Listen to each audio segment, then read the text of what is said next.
How to add recording tab in PowerPoint. If you take a look at the various tabs on my PowerPoint ribbon, you would notice that I have a separate tab for record.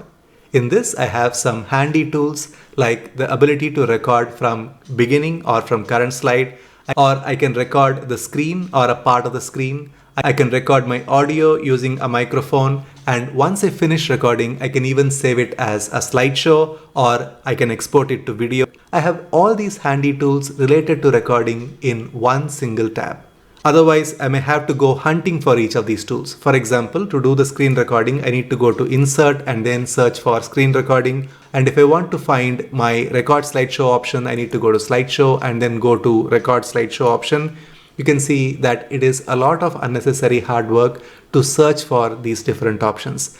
Whereas in record, I have everything available in one place. So how do I get this record tab? It is not available by default. All you need to do to add this tab is to right click on any of the tabs and go to this option called Customize the Ribbon.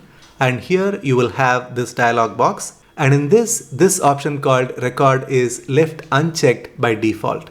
All you need to do is to check this and say OK, and you will have the record tab available on your PowerPoint ribbon. It is that easy. Now, once you have the recording tab, how do you record a slideshow with narration as a video in PowerPoint? I have a separate video available for that. I will leave a link to that in the description box below the video and also in the iCard. So go ahead, click on that video next and watch how to record a slideshow with narration. I'll see you in the next video.